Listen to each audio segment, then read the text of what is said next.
God's kingdom has been ruling in the heavens, as we've discussed during this convention, for 100 years. And it has produced tremendous effects, tremendous results. In fact, there is more evidence confirming the existence of the kingdom than the evidence that would convince us that there's gravity, electricity, wind. Wow, what an amazing piece of ignorance and stupidity we've just witnessed. Hello there, by the way. This is my video about the clip we've just seen, in which Stephen Lett says not just that there's as much evidence for 1914 as for electricity, gravity, wind. He says there is more evidence that Jesus Christ's kingdom has been ruling in the heavens invisibly since 1914, as there is for such scientifically proven and demonstrated forces as gravity, electricity, and wind. Hopefully I don't even need to comment on this to explain to you how ridiculous this is. I can kind of understand, well, I can't understand anything about what's just been said, but just to give some kind of background, because I've actually listened to this convention all the way through, and I've listened to the same talk given by a different speaker. And the point that is trying to be made is that gravity, electricity, and the wind are all invisible, and yet we accept them. So the point that they're trying to make is that if we can accept things that are invisible, such as gravity, electricity, and the wind, then we should also accept God's kingdom ruling since 1914, even though it's invisible. That is the logic, at least, that is fueling these comments. But to go one step further and say, well, actually, there's more compelling evidence for Jesus Christ ruling invisibly in the heavens since 1914 than for gravity, electricity, wind. It's just plain and simple stupidity. The evidence for gravity is the fact that, as I say in my article, Stephen Lett's feet are planted on the platform and he's not spiraling off into the air. The evidence for wind can be attested by anyone who knows anything about meteorology or wind turbines or sailors, or anyone who has anything to do with the weather can testify to the fact that just because wind cannot be seen, it's very much in evidence. And electricity, well, he's speaking into a microphone that's carrying electric signals around the auditorium and converting them into sound waves through the speakers. He has the evidence in front of him. To say that is somehow in doubt compared to the credibility of the claims Watchtower makes about 1914, well, there's no other way of describing it. It's stupidity. It's ignorance. There's no nice way of putting it at all.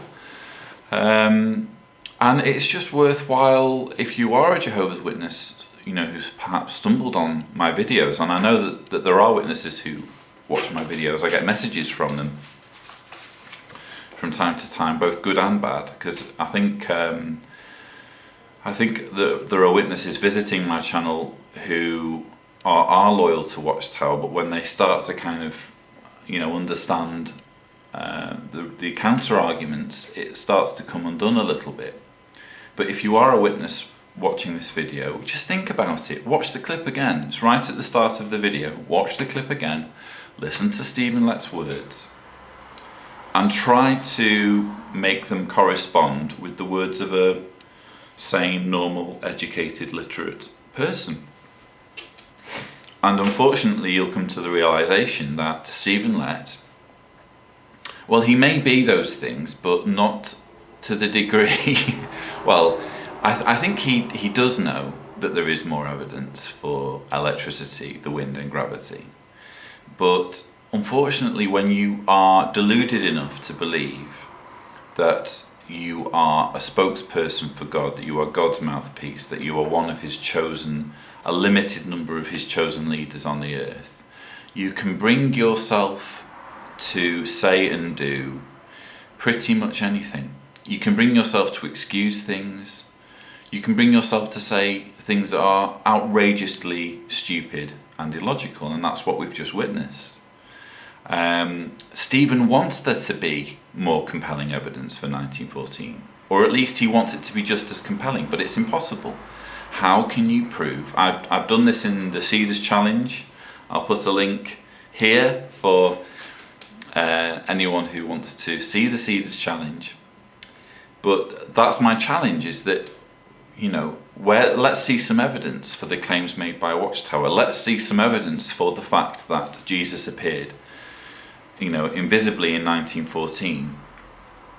Spent a bit of time examining the world's religions, not much time by all accounts, because he more or less instantly settled on the Bible students. And, by the time of ending his inspection in 1919, he decided that this was going to be God's organisation on earth, and he'd already cleaned it. He finished cleaning in 1919, but the cleaning's been going on ever since. Present some kind of evidence for this, and the religion can start to take on some kind of credibility. But what you'll find is that there is absolutely no evidence at all, and that being the case, how can Jehovah's Witnesses be taken any more seriously than any other religion whose leaders make preposterous claims?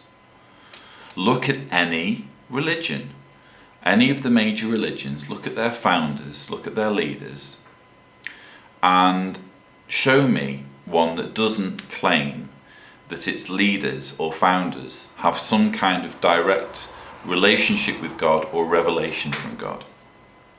They all do. Watchtower does. But Watchtower is just as incapable of producing evidence for the claims that are made as any other religion.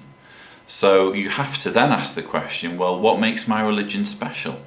What right do I have to go and knock on other people's doors and tell them, your religion is wrong, there's no evidence for it, when there's no evidence for your religion either? It's just pot luck.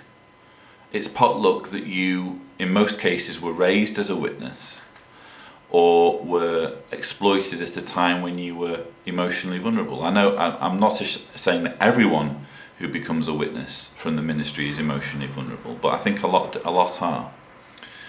So I've said more than needs to be said, really. That the Stephen Lett's words speak for themselves. It's just worthwhile, if you're a witness, dwelling on this. Could somebody who is willing to say such utter nonsense down a microphone in front of a convention audience really be being used by God? And as I've said in another video, I'll put a link here, it isn't enough to simply say, oh well, they're only human. They're only human and they make mistakes.